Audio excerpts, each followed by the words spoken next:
আসসালামু আলাইকুম everyone, welcome back to my page. আমি হচ্ছে মহিমাস লাইফ পেজ থেকে আজকে তোমাদের সাথে কথা বলছি।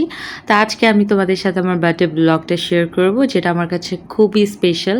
এইবার আমি অ্যাজ এ মম আমার বার্থডেটা সেলিব্রেট করেছি। আমার নাজহান বাবা আমার লাইফে এসেছে, তারপরের বার্থডেটাই এটা।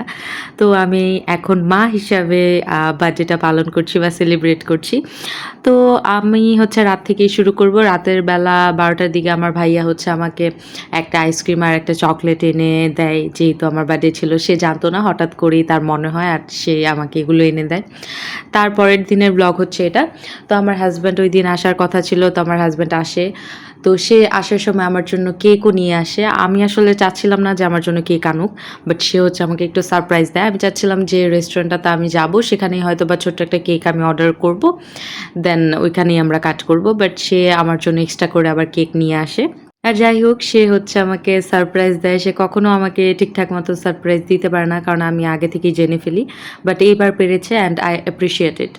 সো যাই হোক, আমি আর আমার হাজব্যান্ড মিলে বের হয়ে যাই। আজকে আমি নাজানকে বাহিরে নিয়ে যাইনি, কিন্তু আমার এত বেশি আফসোস করছিলাম যে আমার কাছে মনে হচ্ছিল আমি যদি নাজানকে নিয়ে আসতাম তাহলে নাজান অনেক সুন্দর সুন্দর জিনিস দেখতে পারতো, একটু খেলা করতে পারতো। তো আমার তারপর অনেক বেশি আফসোস হচ্ছিল, মম থিংস আর কি।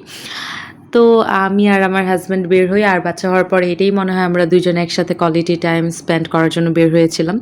যেহেতু আমার বার্থডে ছিল, তো আমার হাজব্যান্ড আমাকে একটা নাইস কোজি একটা রেস্টুরেন্টে নিয়ে যায়। আমরা বসে একটু আড্ডা দিই, কথা বলি, একটু রিল্যাক্সে আমরা আমাদের মতো একটু টাইমটা কাটাই। আমার কাছে খুবই ভালো লেগেছে। এই প্লেসটা অনেক সুন্দর ছিল, অনেক সুন্দর ছিল। আমার খুব বেশি ভালো লেগেছে এই আইসল্যান্ড কফি। উত্তরাতে একটা নতুন কফি শপ হয়েছে, তো এটা আমার কাছে খুবই ভালো লেগেছে। এটার ইন্টেরিয়র বেশ ভালো ছিল, দেখতেও খুব সুন্দর ছিল। এখানে অনেক সুন্দর সুন্দর ছবি তোলার প্লেস ছিল। জায়গাটা মোটামুটি খুব বড় না, খুব ছোটও না, বাট খুব কোজি টাইপের। ফ্যামিলির সাথে বা হচ্ছে পার্টনারের সাথে যাওয়ার জন্য একদম পারফেক্ট একটা জায়গা।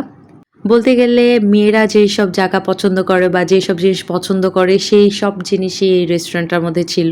তো এখানে খুব সুন্দর সুন্দর পুতুল ছিল, তাছাড়া হচ্ছে ফ্লাওয়ার বুকে ছিল, যেগুলো নিয়ে মেয়েরা হচ্ছে ছবি তুলতে পারবে। মিরর ছিল, মানে ছবি তোলার জন্য যা যা দরকার একটা মেয়ে বা ছবি তোলার জন্য মেনলি যা যা দরকার সব কিছুই তারা একদম প্রিপেয়ার করে রেখে দিয়েছিল। খুবই সুন্দর জায়গাটা, আমার কাছে খুব ভালো লেগেছে।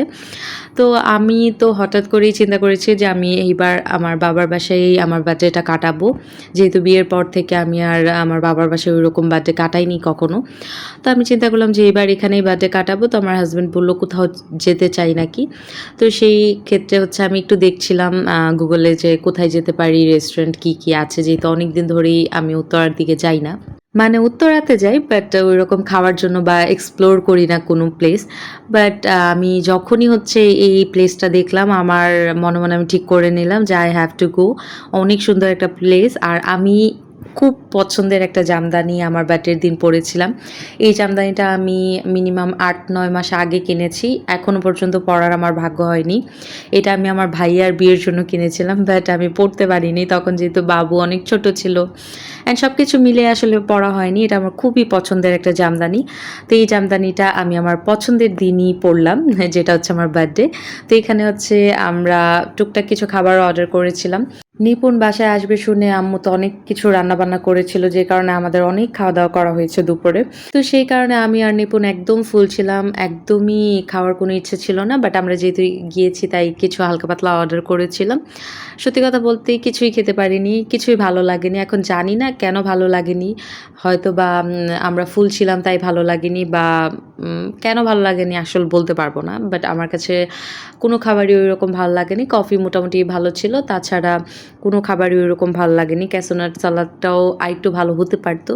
অ্যান্ড ব্রাউন ব্রেড দিয়ে যে হচ্ছে স্যান্ডউইচটা, ক্লাব স্যান্ডউইচটা আমি নিয়েছিলাম, সেটাও খুব বেশি ভালো লাগেনি আমার কাছে। এখন জানি না কেন ভালো লাগেনি। যাই হোক, কিন্তু আমি বলব যারা এখনো যাওনি, definitely go there and check out their restaurant.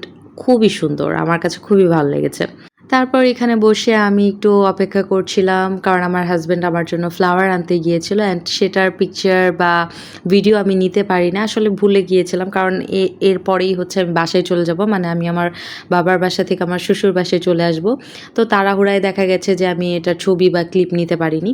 তারপর বাসায় আসি আমি আর আমার নাজান পাপা ২ জন মিলে খুব সুন্দরভাবে কেকটা কাটি, সবার সাথে শেয়ার করি, খাই।